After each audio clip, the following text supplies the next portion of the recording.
Hello and welcome back to Eyes on Carnivore. My name is Sean and today we're going to do some cooking. Yes, as you probably are aware, I'm vision impaired, so even though my vision has somewhat improved, I still struggle sometimes with doing things when I'm cooking, and ultimately I have done a few tricks over the years just to try to make sure I don't burn myself and cook things quite successfully. So today I thought what we'd do is cook some eggs and then set some pork ribs, set them to cook up as well in the oven, and let's see how we go. So first I need to prepare my space. So I have cleaned the benches down a bit, and I'm just going to get a few things out of the fridge and out of some cutlery. I think I'll go over here first. So I'm just going to grab some butter. I do also have some bacon. So butter, I'm nearly out of butter. I'm going to have to get some pretty soon. I'm just going to close this because it is a very hot day today. There we go. And next I'll grab some eggs. So as you can see, I don't use a big fridge, I use an esky. There's some eggs there. The esky is full of these blocks. That one's still got a little bit of ice in there. And these little pouches that you freeze up. But there we go. So I'll replace that on a daily basis, depending on how much food I've got in there. So the next thing I'll get is my fry pan. Here's the fry pan, I'm going to turn that on. I'm going to prepare a bit more. I need some utensils, and I'm going to need some egg rings. I'm going to need a spoon. I'm going to have an egg flip. What else do I need? Spoon, egg flip. That should be. Well, I didn't have a knife. I've got a knife. Okay. I usually work off the plate, so any knife or fork or whatever I'm using, if it is dirty, I'll just put that on the plate. Okay, so first things first, I'm going to turn on the stove. And so all my videos are pretty much unprepared. There's no script. I couldn't read a script if I wanted to. So just bear with me. We might have to do a few cuts as I muck around with various things. But first things first, I'm going to put some butter onto, here we go. I'm going to put some butter into the pan, and just we get a reasonable amount. I'm going to put that in the pan and sort of move it around a bit like this. Don't need a heap of butter. Really don't need a large amount. Yep. So my first trick. Sorry about the noise. Is these egg rings. So I've only got 2 of these egg rings. I mean, I presume you can buy them at a normal shop somewhere. Move the butter around a bit more. There we go, like that. Yep, it's starting to melt, that's great. We'll put the egg rings in. Make sure the egg rings heat up. The reason I use the egg rings, of course, is to keep the egg inside the ring and make it a lot easier to scoop it back out again. So I generally don't use. I'm just going to turn it down a tad. I don't need it too hot. I generally don't use. I generally don't fry my eggs. I find it easier for myself just to do scrambled eggs. So generally when I have eggs, I'll scramble eggs. Probably about 8 eggs per day when I'm having eggs. That's hot. So on the side, there's one in. Just locate where the next one is. Put those in the bin.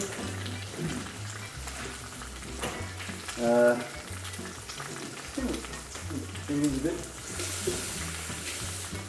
Right, fantastic. So the egg rings make it a lot easier to do things.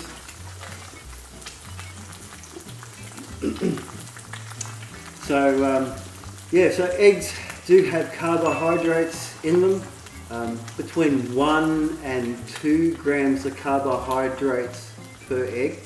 These are quite small eggs, so I think probably 1 gram per egg, maybe more. But what I do is I count my carbs, and I keep my allowance to under 20 grams of total carbs per day. And that'll make sure my body stays into ketosis, which makes me a fat burner, rather than being a sugar burner. So there's two different types of metabolism. There's the sugar burning or glucose burning metabolism, or there is the fat burning metabolism.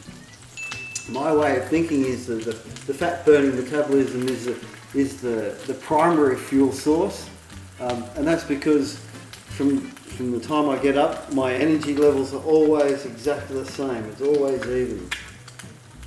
When I was a carbohydrate burner, my energy was always up and down, up and down, up and down. You know, you're feeling hungry, you're lacking some energy, you feed yourself, and then your energy levels go up. Then after a few hours, the energy levels go down as glucose runs out of your system. So carbohydrates turns directly into sugar, directly into glucose. So that's what I'm trying to avoid, and for good reason. Oh, this is spinning. So being vision impaired, obviously I cannot see a great deal of what's going on. I could probably get a light. There is an overhead light here, but I could probably get a much bigger light to illuminate the whole area. But mid last year, it wouldn't matter really how much light I put on it, because my vision was always has been blurry for quite a while, at least a decade. Being vision impaired, legally blind for 18 years now, legally blind in 2006. So I'm just going to wet my fingers and try to just have a bit of a feel around, see what's going on. I'm going to run my sharp knife just around the edge of the egg ring, just to kind of free it up a bit. As you can see, what I've been able to do is just get the egg ring out with my knife. Next thing is, I'll do the next one. Just run my knife around the edge, like this, do it a few times if you need to, and then kind of lift up. Oops, this demonstration's not going very well.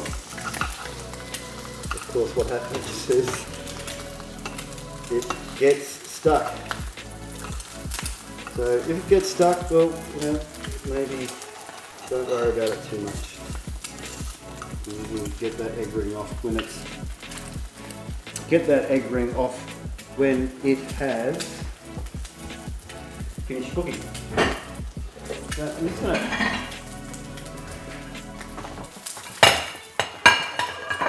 I think they're done now. I'll put my knife there. I'll turn this off and get my plate close as I can. Get everything close together, and as with before, I'll lick my fingers, and I'm doing everything by feel.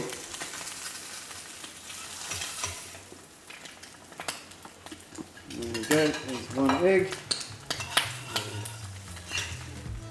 There's the other egg, with the egg ring still attached. Okay, so there's demonstration number one. Put the egg back here, I think. fantastic. I'm just going to pop this over here for the time being, and we'll move on to doing eggs. The next version of eggs. I'm just going to put some water in this saucepan. So next we're going to do poached eggs, and after that we're going to do boiled eggs. It's pretty easy. And after that we're going to do some scrambled eggs. So just feel how much water's in there. It doesn't need to be all the way to the top. I'm just going to put that onto the stove like so. Turn the stove back on. And whilst I've got that hot fry pan there, I'm just going to put a little bit of bacon in there, because I do like a little bit of bacon from time to time. Again, not very often. Just a little bit of bacon, and I'll have that with some of my eggs.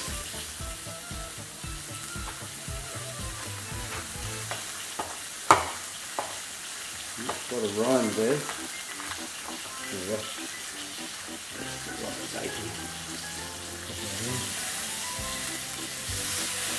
So that bacon's not really, it's not on the heat, it's just going to warm up.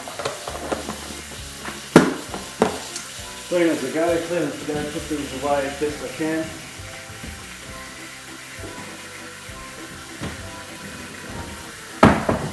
There we go. Okay, so what we need to do is centre the saucepan over the top of the heat. Now, I can feel the heat there, so if I put it over the top, you can sort of tell when it's sitting more directly on the top there. So for the first one, I've been told by my sister Jimmy, that, are you going to put some vinegar in there? And it's like, that's probably a good tip, so I'm going to do that now. Jimmy recommends white vinegar. I presume you could use any vinegar really. I do have some apple cider vinegar there. I'm just going to put a capful.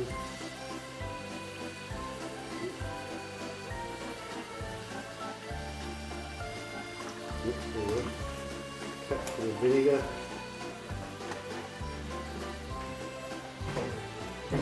My hands are in the drinks. There we go. It's I don't know if you can hear the air conditioning. I've got the air conditioning on today. It's very, very hot outside.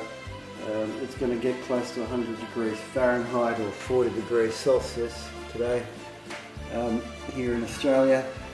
And we're not even into summer yet. It's just around the corner. So I think, today's Tuesday, Wednesday, Thursday, Friday, Saturday, Sunday. So we've got another 5 days of spring.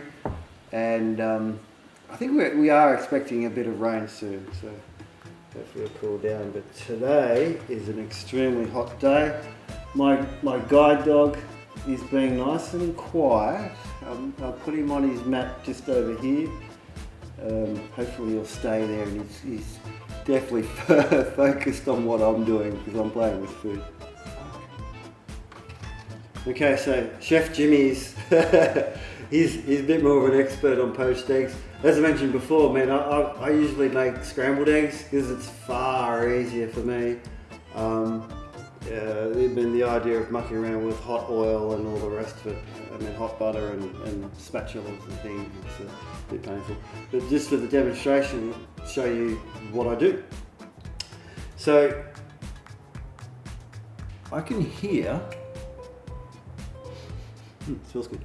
I can hear that it's boiling away or bubbling a little bit, so I might just pop the eggs in.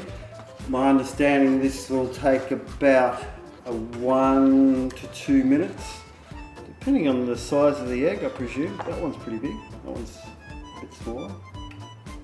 So I might use these 2 small ones. Give it a swirl still, first. Swirl. and then pop it in. Plop. Plop. Okay.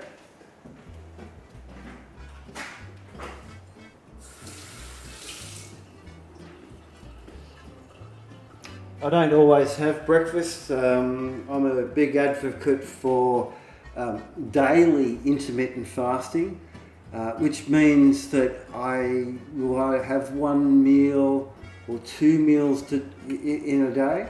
I generally will not have breakfast.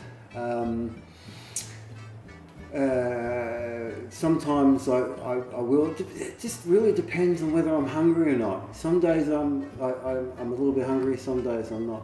But I'm a big advocate for daily intermittent fasting, because what that does, it promotes autophagy, autophagy, auto A-U-T-O and phagy, P-H-A-G-Y, autophagy, which means, it's a Latin word which means self-eating. So your body is able to recycle dead and dying cells and repair cells. So autophagy is something that's good for the body, and so it's 1 to 2 minutes. I can hear it boiling. Normally I'd ask the phone to put on a timer for me. But the phone's actually being used at the moment to record this video, so I won't complicate things. I'm just going to guess. So I'm guessing that's been about 40 seconds or so. So I'm going to give it another 30 seconds, because they were quite small eggs. Great, fantastic. And I don't know if it's a chefy trick, but I mean, you could always put a grind of salt into the water. I generally put salt on quite a few things, but a bit of salt in the water won't hurt. Tasty. Great, fantastic. So that's turned off. I think that should be about ready now. I guess let's give it a go. Now, this is just a good spoon, and I'm going to put it in and just drag the egg to the side and lift it up, hoping to reduce the amount of water that I get into the spoon. Ideally though, a slotted spoon that's got holes in it, or a small sieve, or maybe a colander. You could pour your eggs and the water in there, and it'll obviously just collect. But for this demonstration, I'm going to again wet my fingers.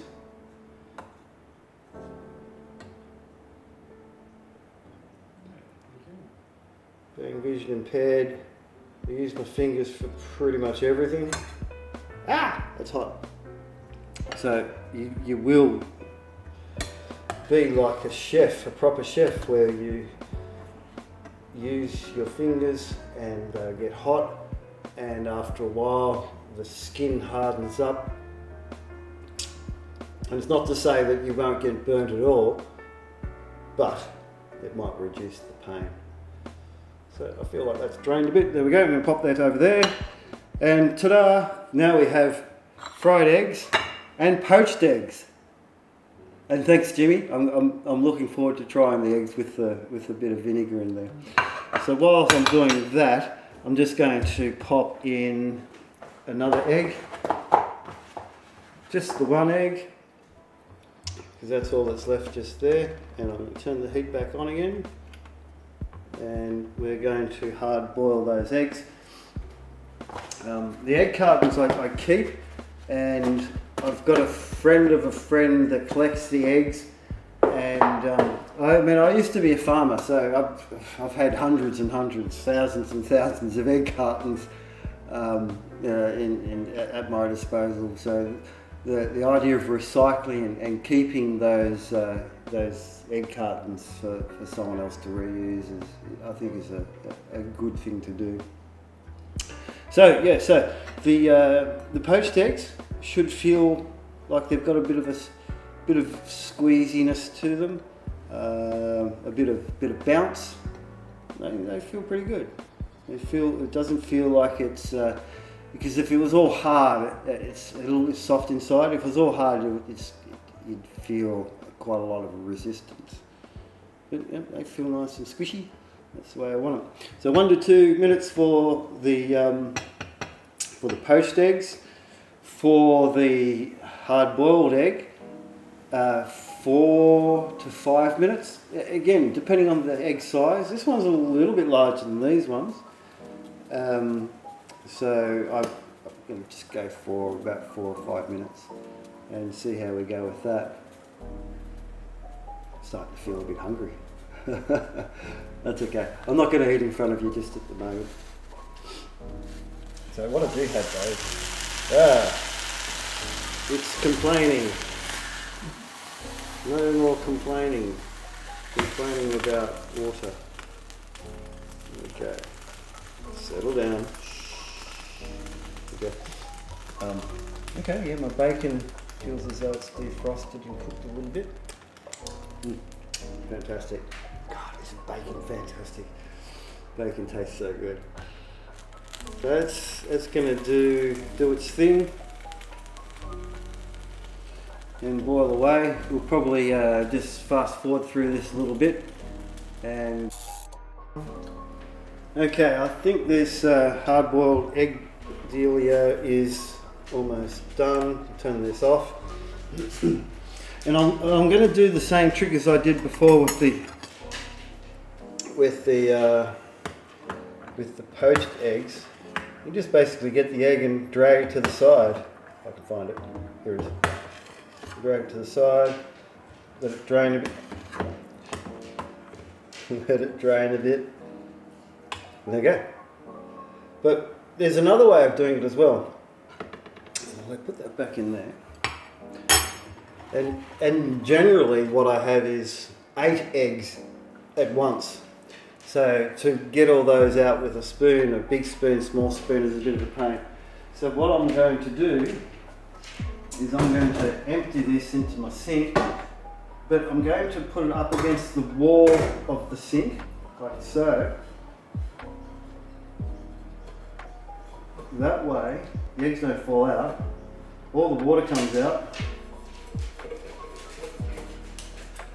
and the eggs remain in the saucepan. And all the water's gone, there's my egg.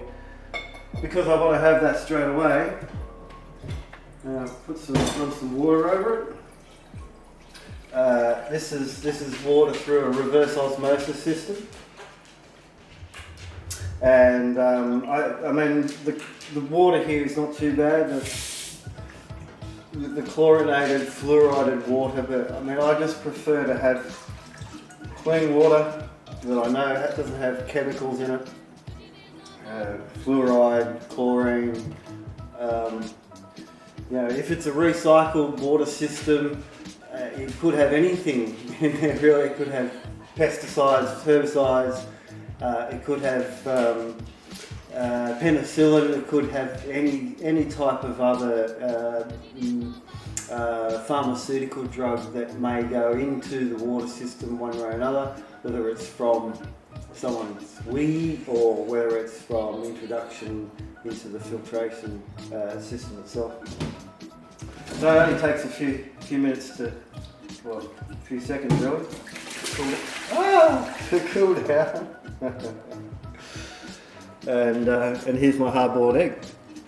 Now here's a bit of a trick. So this hot plate is hot. I'm aware of that, and I can put my hand over and go, yes, that's hot, fantastic. But I make a special point of going in with my hand, feeling the edge of the stove so I know that I'm oriented properly to the equipment. Very important. Put that off there for the time being. Actually, I can put that there, and I can grab my plate, put that on my plate. I'll get the next part going. So the next part I was going to have scrambled eggs with some bacon. There we go. Just break this bacon up a little bit. And you see, I didn't get out a lot of bacon. It's just a little bit, enough for flavour. Oh, flavour's great. Okay, so you're going to crack the egg around the side, using your fingernails, trying to get to the part of the egg that's soft. So you know, underneath the shell you have a skin. I'll be able to show an example of that. So you need to get underneath that skin, all the way around. Trying to be careful.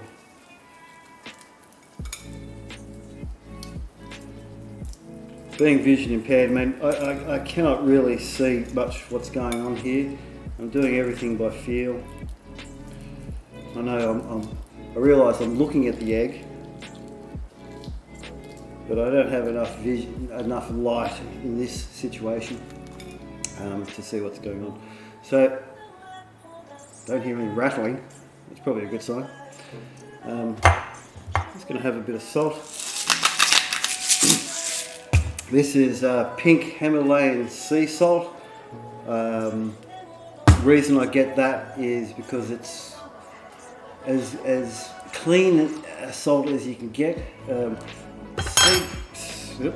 Sea salt that comes from the ocean could have microplastics in it. I think pretty much all the oceans these days have microplastics.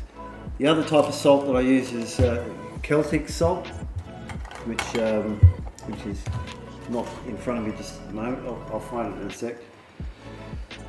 So next I need to get some more eggs.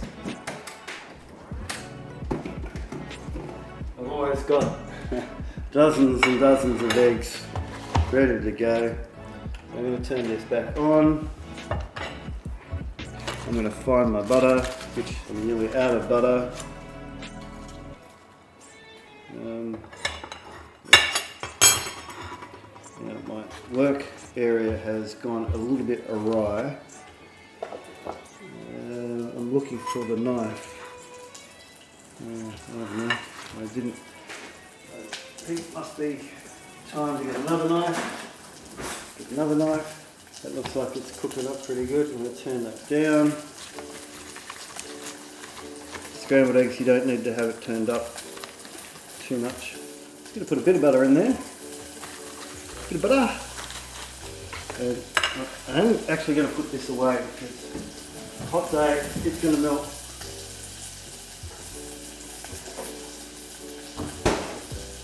I do have another small fridge in here, it's just a little bar fridge. And that's for all the food that I want to keep at a consistent temperature. Okay, that sounds like it's going pretty good. And I will get a spoon, fling stuff around. There we go. Around. Move this around. Okay, crack in, crack in. You see what I'm doing is I put the egg inside each other like this, just to make it easier. Crack. Oh, now I've got my hands full. In. Crack. Like this. Put these in the bin. Right. Clean, clean, clean. Wipe. Okay, there we go. And hopefully I've got that spoon ready to go. Oh, I was going to use an egg whisk. You know what? You don't really need an egg whisk. Realistically, I've just got a spoon. I'm going to whisk my eggs with the spoon. Some people would whisk eggs in a bowl and then pour the contents of the bowl into the saucepan. As you saw earlier, I just cracked these eggs straight in. And that's all I wanted to do. So I'm finished with eggs for the day. Put these away. Try to clean as I go. Just close this up. Right, fantastic. So that's doing that. I'm just going to put a dash of salt in. There you go, dash of salt. And I've got scrambled eggs with a bit of bacon, almost ready to go. I've got a boiled egg here. What do you reckon? Should I give it to the guide dog? Yeah, why not? Sammy.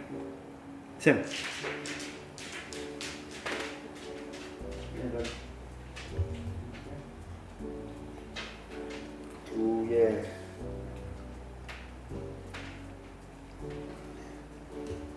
So Sam is my guide dog. He's a beautiful boy, and I got him in 2019. So it's 2024 now. So we've been together for 5 years. Makes him about 7 to 8 years old.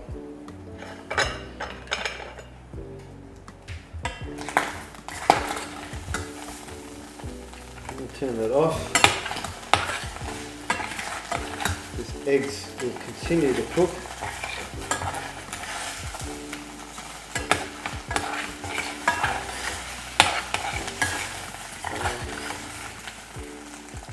I don't have a great measurement for how long scrambled eggs will take. I mean, I do it by feel. As you can see, I stick the finger in.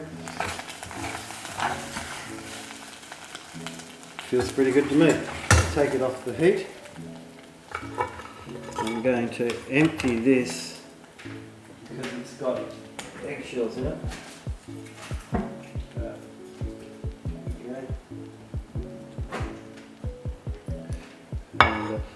I'd usually use a bowl, but let's not do that. Put it straight onto the plate. Check out the dimensions of the plate, make sure I've got it centered. And there we go. I have scrambled eggs. I'm just going to leave that there. It's got to cool down a bit.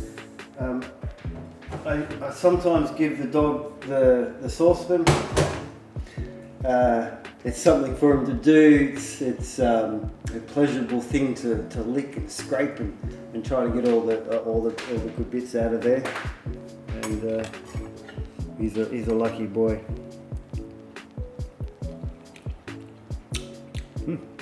Quite good. Okay. So that's 4 types of eggs. That's the things that I usually do is scrambled, but there's boiled, there's poached, there's fried. I find fried is tasty, but it's quite hard to do, and it's also making a lot more mess, a little bit more punishment for the fingers. So there we go. And we're going to do something else next, but I'm just going to have a little break. Thanks for watching this section, and I'm going to eat my eggs. Thank you. So let's cut this egg open and see how good it looks. Yeah, baby. How's that? Yeah. Feels pretty good to me.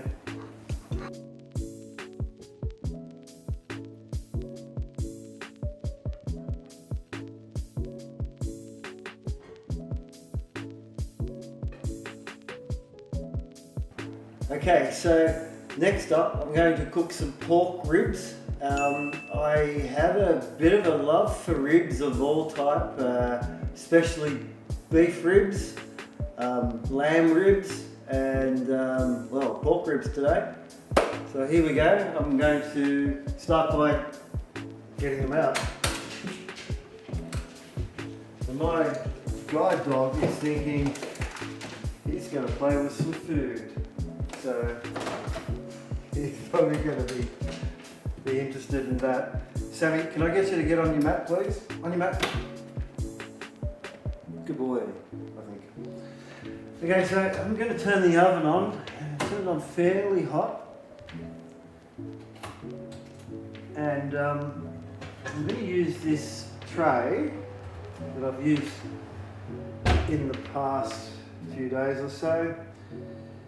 It's got some fat in there from, what have I had in here? I've had lamb shanks, I've had beef ribs, I think I did some pork spare ribs not too long ago.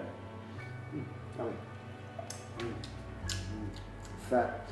I could literally just go spoon it in, but I'm not going to do that today. So pork ribs. I don't marinate them because, as I mentioned before, I keep my carbs down to 20 grams of carbs per day or less. The reason I do that is because of health reasons, and if you'd like to check some of my other videos out on the channel, you'll probably come across some of those reasons there.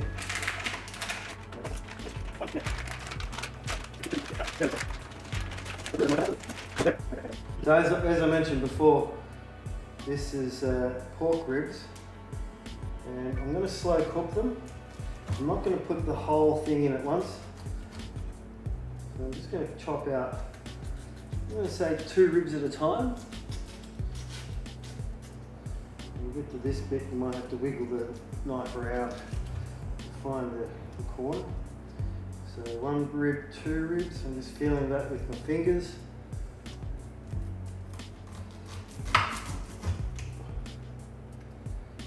Okay.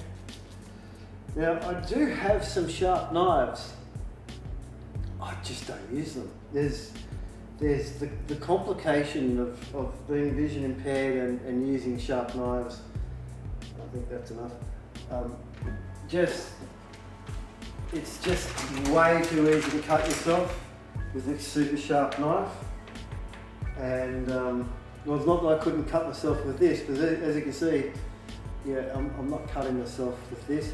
The serrated edge stays serrated and sharp pretty much throughout the life of a steak knife. This is just a normal steak knife.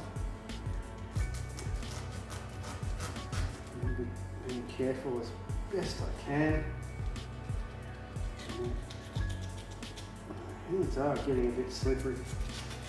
I might have to give them a bit of a wash in a minute.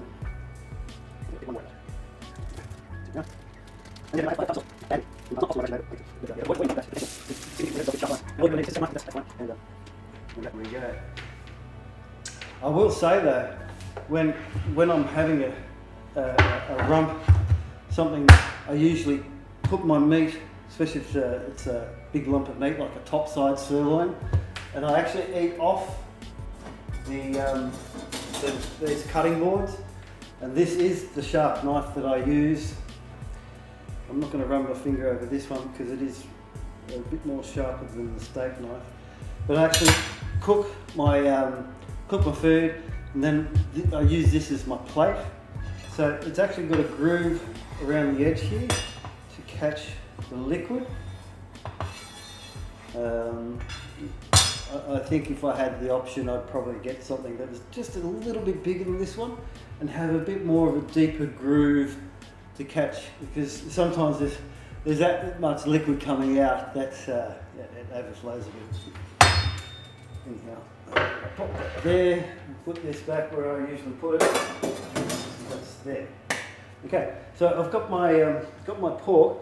This time I used Himalayan pink Himalayan salt before.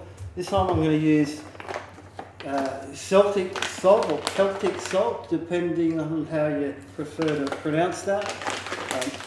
These salts are in granules. If you can see these granules, little granules like that. You could probably put them into a grinder. I just grab some out and put some into my pot like this. So all I need to do now is just sort of arrange things. Kind of fit in a bit. Doesn't have to be perfect. Doesn't have to be perfect. Just as long as it's in there and covers the bottom. Okay, that's good. I think I might put just a little bit more salt in. Again, this is Celtic salt. That's spelled C-E-L-C-I-L-T. C-E-L-C-T-I-C. No, that's not right. C-E-L-T-I-C, Celtic. So Celtic with a C, not with a K. That's enough of that. I do need to wash my fingers. They're yucky. As I mentioned before, I don't do marinades. All the marinades that you get from the shop are full of seed oil. That's seeds like canola, rapeseed, grapeseed, soy, that sort of garbage. You know, I wouldn't use any of that stuff if you paid me. It's highly inflammatory. People with inflammation problems, and certainly with people with vision impairment problems, don't use seed oils. They're known to be pro-inflammatory. And at this time I'm going to have some white pepper. I don't need much, just a bit of white pepper. I went through a stage not too long ago where I had pink peppercorns. They didn't work in the grinder, so I had to put them into a food processor to grind them all up. But the pink peppercorns, oh yeah, they were really quite nice. Okay, nearly done. What I'm going to do is put a little bit of water in here. So they partially steam into in the tray. I don't need a huge amount. Pop that in. Again, I'm using the filtered water. I don't use the town water. Pop that in like that. Okay. Clean fingers. And next thing I do is I cover up the baking tray. Now I used to use aluminium foil, or you could use baking paper. I don't do that anymore. There are reports that if you put the aluminium foil on your food, that aluminium goes onto the food, and you're therefore eating aluminium. I don't think there's any need for aluminium in the diet. Do you? No, I certainly don't think so. So what I do, I just have another tray, and just so happens I have one right there, and I'm going to put that over the top, like so. Just sort of bang it in there, like that. So it's not a perfect seal, but when the water evaporates, it'll actually steam in underneath there. It's steaming, steaming, steaming. And when I want to put a bit of crispiness or bark on it, just take this off. Very easy to do. I don't need gloves at the moment. And in fact, I don't have any baking gloves. I'm just going to pop that in like that. Now I'll check the temperature by spinning it to where I believe it should be. I do a lot of that by guesswork. So that's beef ribs in. Given the size of them, they'll probably be ready within about 3 hours. I did some beef ribs the other day. They were in for 4 hours. I did lamb shanks yesterday. Again, they were 4 hours in there. I just rotate them every now and again, just to make sure you got the water is in the bottom of the pan, and the meat gets into the water, and also so the water gets into the meat and it tenderises it.